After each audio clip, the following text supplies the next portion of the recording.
Salut, c'est Trado, content de vous retrouver pour la mise à jour de l'indice parisien. Alors, séance de réconfort, de répit, de rémission, appelez ça comme vous voulez, mais le CAC 40 s'adjuge 0,44%, ce qui, en ces temps de vache maigre, est un formidable banquet pour les haussiers.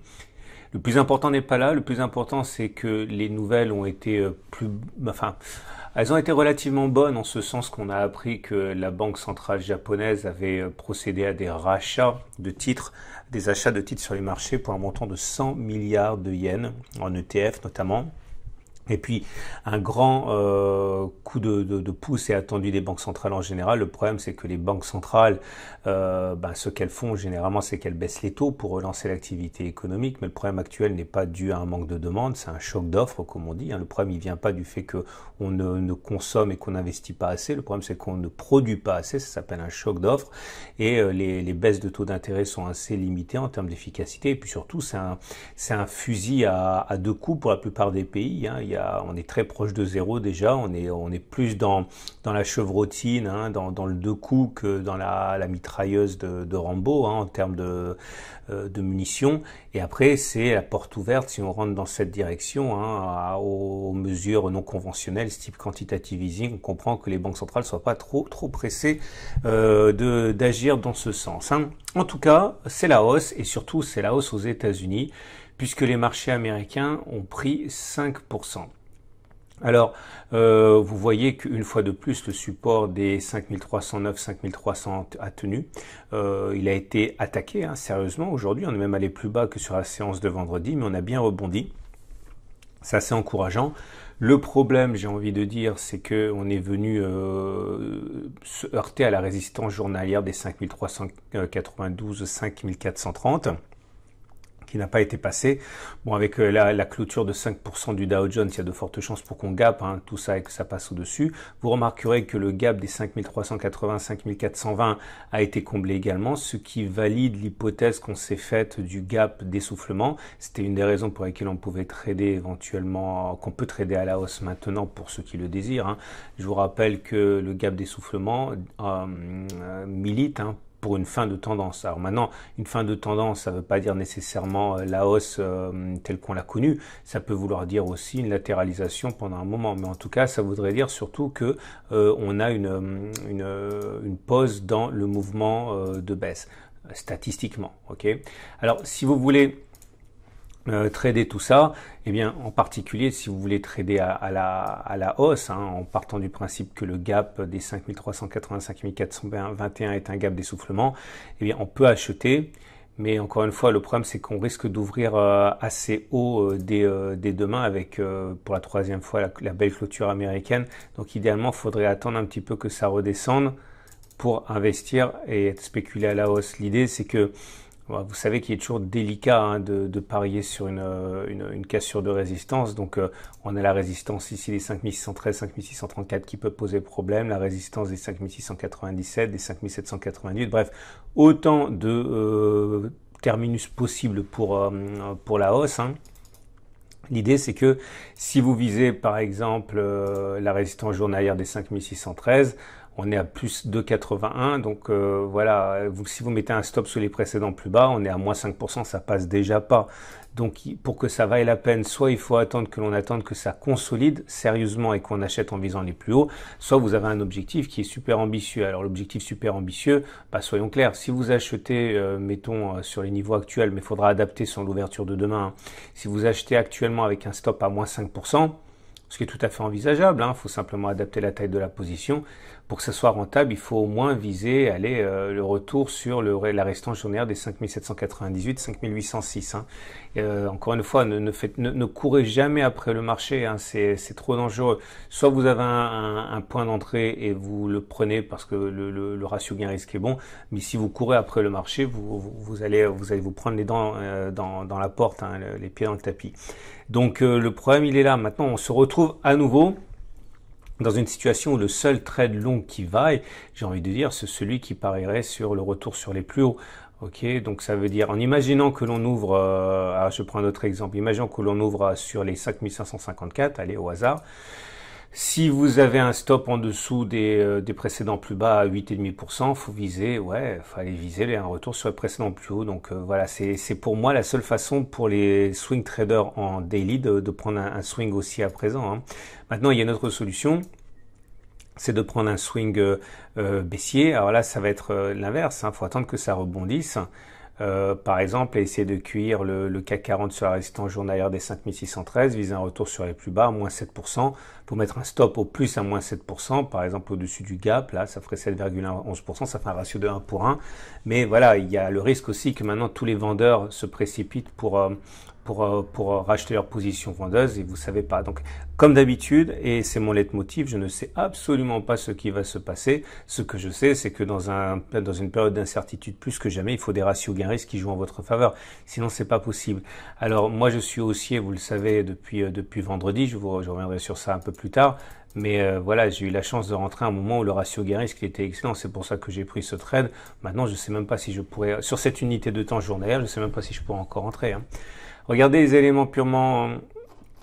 J'avais parlé des moyennes mobiles. Donc, pardon, la bougie. La bougie du jour, elle est pas mal, hein. Elle a une longue mèche basse qui montre les rachats à bon compte. Malheureusement, on termine au milieu.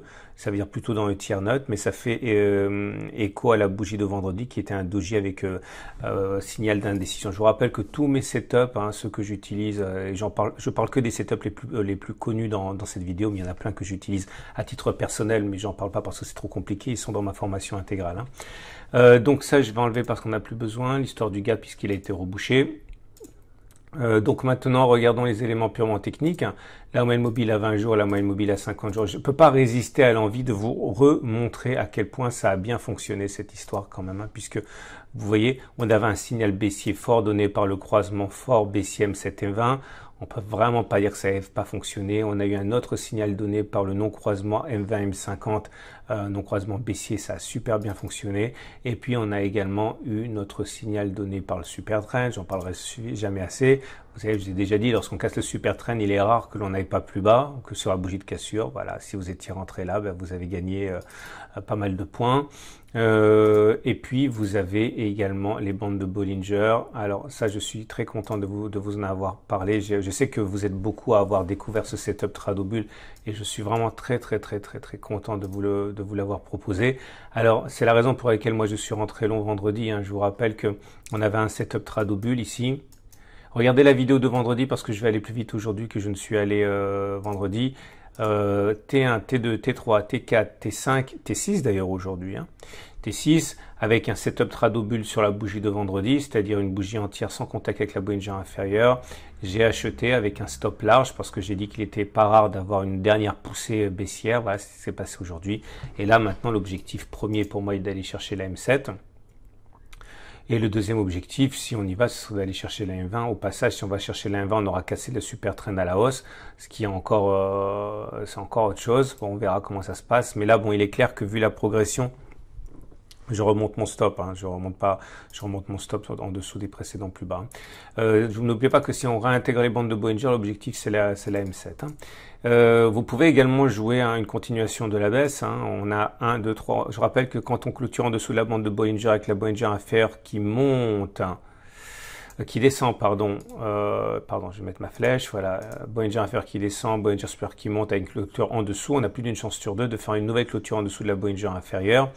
Donc c'est ce qui s'est produit là, hein. Il y a des traders qui font ça en intraday, notamment moi, hein. Quand on vient chercher la Bollinger inférieure, on parie sur le fait qu'on clôturera en dehors, et bon voilà, c'est du trading intraday.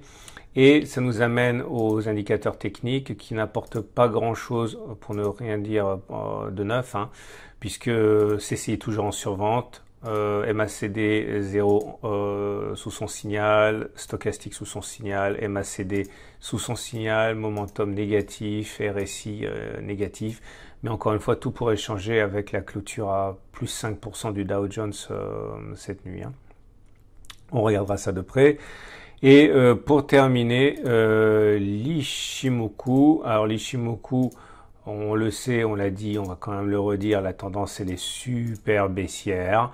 Elle est super baissière parce que vous avez toutes les courbes qui sont descendantes. hein. On a la SSA et la SSB qui descendent, on a la Tenkan et la Kijun qui descendent, on est bien en dessous, donc c'est super baissier. Maintenant, on a un espoir, c'est qu'on est très éloigné de la Tenkan, et la Tenkan, quand on s'éloigne beaucoup de la Tenkan, il y a un risque de retour d'élastique vers la Tenkan, hein. Patrick, si tu nous regardes, merci pour ce tuyau. Et il y a des chances, hein, pour que l'on aille chercher la Tenkan, ou au moins qu'on s'en rapproche, parce que c'est comme un élastique qui se tend. Ça fonctionne pas toujours, hein, mais regardez là, vous voyez, plus on s'éloigne de la Tenkan, plus les forces de rappel sont importantes, hein. C'est simplement une histoire de gestion de la volatilité. Je pense qu'on a fait le tour. Je vous remercie infiniment pour être si nombreux à venir regarder mon travail. C'est vrai que la période est assez difficile, donc il est normal de vouloir s'intéresser à d'autres points de vue, notamment celui, le mien. Donc merci encore pour être aussi nombreux. J'espère vous montrer au jour le jour que l'analyse technique c'est utile. J'espère vous montrer au jour le jour que le trading c'est compliqué. J'espère vous montrer au jour le jour que c'est qu'une question de travail, d'entraînement et pas une question de talent. Et j'espère que vous appréciez ce chemin initiatique jamais achevé sur lequel vous êtes actuellement. Je vous invite à regarder à la fin de la vidéo l'analyse de l'or, l'analyse des données hebdomadaires, la préparation de la semaine de trading. Tout ça, c'est sur le site. Et si vous découvrez mon travail sur YouTube, pensez à vous abonner. Je le dis jamais suffisamment. Si vous vous abonnez, eh bien, c'est bon pour ma visibilité et ça, c'est très apprécié, hein. J'ai pas de budget pub à proprement parler, contrairement à certaines personnes assez malhonnêtes qui vendent du rêve. Et c'est donc très bien pour ma visibilité. Merci beaucoup et à demain pour la mise à jour.